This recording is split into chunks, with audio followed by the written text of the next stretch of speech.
The wedding was sold to the world as a modern fairy tale. A prince, a Hollywood actress, a global audience, and a ceremony meant to symbolize unity and progress.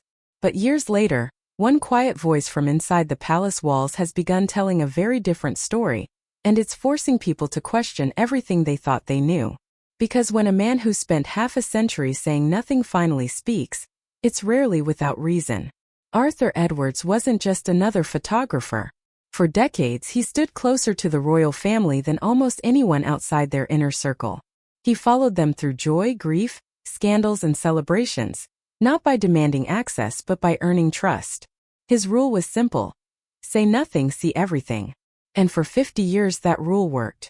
Which is why what he said about Harry and Meghan's wedding stopped people cold. From the moment that day began, something felt off. Not chaotic, not emotional, just distant. Arthur had covered countless royal weddings. He knew nerves. He knew tension. He knew what it looked like when a family was strained but still united. This wasn't that. The atmosphere wasn't warm or welcoming. It felt managed, carefully constructed. Not for the people in the room but for the image beyond it. And that distinction mattered. Access narrowed immediately. Photographers who had documented the monarchy for decades were pushed far back, forced to rely on extreme long lenses. Familiar faces were sidelined. Unfamiliar ones were ushered forward. Sightlines were restricted. Movement was controlled. To someone trained to read rooms for a living, this wasn't coincidence. It was a message. The message was clear. Proximity was no longer earned by trust or history. It was granted by usefulness. Arthur didn't react publicly. He didn't complain. He didn't leak. He did what he had always done. He observed. And what he observed unsettled him. Not because of one decision but because of a pattern. A pattern that suggested something fundamental had changed. To viewers at home, the wedding looked flawless. Music swelled. Cameras lingered where they were allowed. The fairy tale held. But inside, the energy felt cold. It felt like a production with strict boundaries, where spontaneity wasn't welcome. Weddings don't just celebrate love. They reveal intent. And what this one revealed was control. That realization didn't hit all at once. Built slowly. Because after the ceremony, things didn't loosen. They tightened. Where other royal weddings eased into warmth and familiarity, this one shut down. Access became conditional. Interaction became supervised. What once happened naturally now required permission. That was new. Royal life had always operated on an unspoken agreement. Discretion went both ways.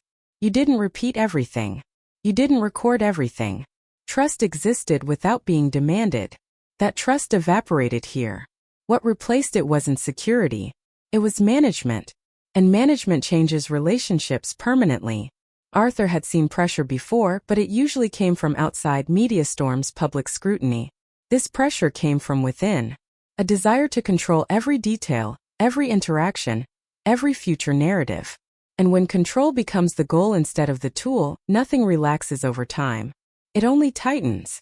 Then came the moment that confirmed everything. When Archie was born, the world waited. Traditionally, royal births are shared not as spectacle, but as continuity. A brief appearance. A quiet acknowledgement. A bridge between generations. This time there was nothing. Information arrived late. Details shifted. Expectations were managed after the fact. To the public it looked like privacy. To insiders it felt different. Arthur had seen genuine privacy before. He knew the difference. What troubled him wasn't absence. It was inconsistency. Openness when beneficial. Silence when inconvenient. Rules that changed depending on the moment. That inconsistency erodes trust faster than any headline ever could. And the wall that went up didn't just keep cameras out. Kept people out. Family dynamics changed. Familiarity disappeared. Relationships that normally grow quietly were replaced with distance and updates. Older observers recognized it immediately. Families don't fracture loudly at first. They narrow. They compartmentalize. They stop sharing. And by the time anyone admits something is wrong, it's already gone. This wasn't about one wedding, or one photographer, or even one couple. It was about a shift in worldview. Tradition as backdrop, not bond. Access as leverage. Trust as optional.